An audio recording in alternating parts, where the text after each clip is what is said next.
ఎందరో త్యాగమూర్తుల త్యాగఫలం ఆంధ్ర రాష్ట్రం. నేడు ఆంధ్రప్రదేశ్లో ప్రజలు సుఖ సంతోషాలుగా ఉన్నారా? ప్రస్తుతం ప్రజల మధ్య ఉన్న కులాల కుంపట్లు ఎవరి కోసం? చంద్రయాన్ రాకెట్ యుగంలో కూడా వర్ణ విభేదాలు దేనికి సంకేతాలు? రాజకీయ పార్టీల నేతలు ఏం చెప్తున్నారు?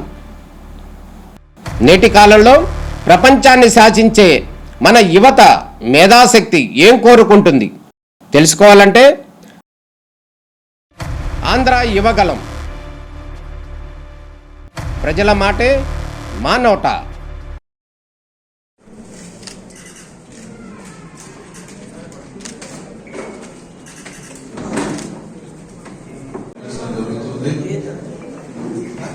ప్రతి సంవత్సరం కూడా ఈ పుణ్యక్షేత్రం తరఫున బిషప్ గారి నేతృత్వంలో మేమందరం కూడా ప్రజలకు ప్రభు యొక్క దీవెనలు మరింతల యొక్క ప్రార్థనలు అందించడం జరుగుతుంది.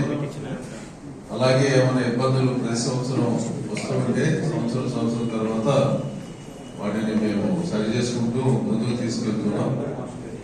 దేవుని యొక్క కృప ఆశీర్వాదాల ద్వారా మరింతల దీవెన ద్వారా ఎప్పుడు కూడా ఎలాంటి అవాంఛనీయ సంఘటన కూడా జరగలేదు. అది దైవికంగా మేము భావిస్తున్నాం. ఇప్పుడు ఈ ఉత్సవాల గురించి, దీని యొక్క ప్రాధాన్యత గురించి, ఏ విధంగా కేవలం క్రైస్తవులు మాత్రమే కాకుండా అందరూ కూడా ఆ తల్లి యొక్క ప్రార్థనతో ద్వారా భగవంతుని యొక్క ఆశీర్వాదాలు పొందుతున్నారు. దాని గురించి బిషప్ గారు వివరిస్తారు. ప్రింట్ మీడియా, ఎలక్ట్రానిక్ మీడియా పత్రికలందరికీ స్వాగతం. విడుదల మరియమాత, విడుదల రుద్దుమాత తిరునాళ్ళు జరిగినట్లుగా ఈ సంవత్సరం కూడా అంగరంగ వైభవంతో ఈ కార్యక్రమాలు నిర్వహించడానికి సన్నాహాలు చేస్తున్నాం.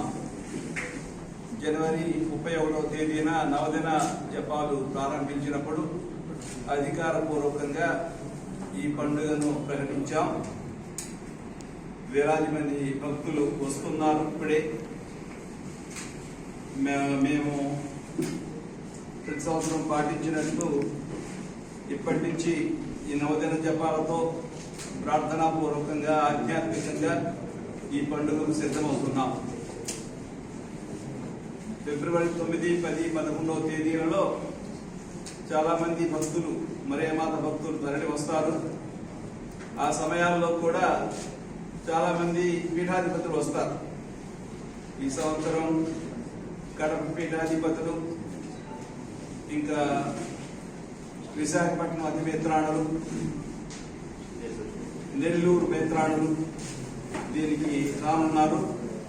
వాళ్ళు వచ్చి వాళ్ళ సందేశాలని, వారు పూజలు సమర్పించి ప్రజలందరికీ ఆధ్యాత్మిక సందేశాలు అందిస్తారు. అదేవిధంగా ఈ 3 రోజుల్లో వేరే ఆధ్యాత్మిక కార్యక్రమాలు ఉంటాయి. అన్ని రూపాలలో, కొన్ని నాటక రూపాలలో, మరికొన్ని సాహిత్య రూపాల్లో, ఇంకా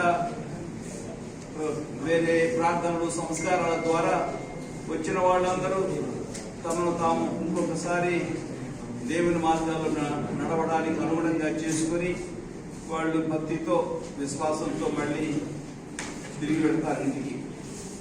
అందుకని ఇటువంటి పండుగకు, ఇటువంటి తిరునాళ్లకు మేమందరం పోయిన సంవత్సరం లాగా, గత చాలా సంవత్సరాలుగా చేస్తున్నాం. కాబట్టి ఈ విజయవాడ డయాసిస్, విజయవాడ మేత్రాసనం లో ఉన్న గురువులు, ఇంకా దైవాంగితులు అందరూ దీనికి అందరం కలిసి సన్నాహాలు చేస్తున్నాం.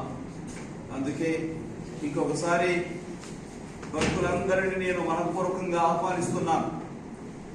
ప్రతి సంవత్సరం వచ్చే వాళ్ళ సంఖ్య పెరుగుతూనే ఉంది. ఇంతవరకు మేము చెప్పేది ప్రతి సంవత్సరం దగ్గర 10 లక్షల మంది వస్తున్నారని చెబుతున్నాం. దానికి ఆధారాలు ఉన్నాయి. ఎందుకంటే మనం చూసినట్లయితే రాత్రులంతా ఇది భక్తులతో నిండి ఉంటుంది. కొండ ఎక్కేవాళ్ళు, దిగేవాళ్ళు, అదేవిధంగా ముఖ్యంగా 3వ రోజున విజయవాడలో ఉన్న అందరూ భక్తులు క్రైస్తవేతరులు అందరూ మరియమాతను దర్శించి ఆమె దీవెనను పొంది మళ్ళీ ఇంటికి తిరిగి వెళుతున్నారు. ఇది అందరికీ సంతోషకరమైన వార్త.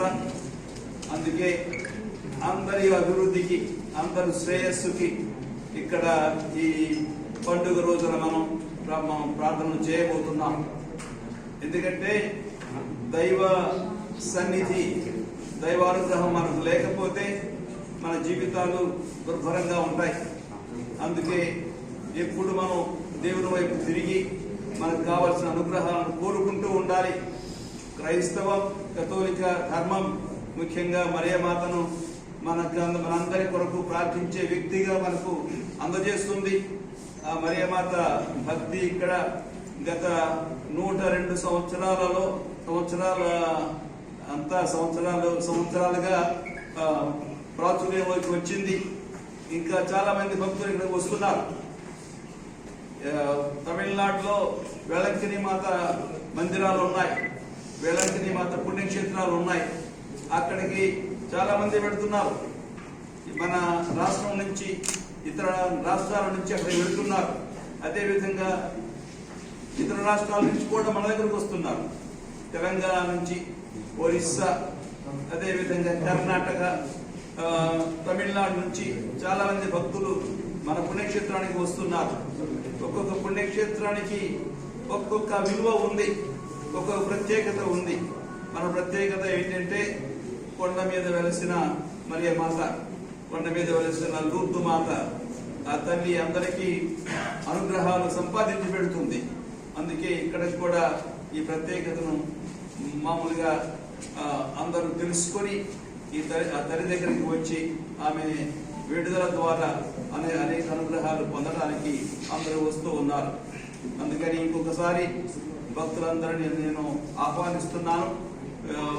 ఈ విషయాన్ని అందరికి తెలియజేయవలసిందిగా పాత్రికేయులందరినీ నేను కోరుతూ ఉన్నాను.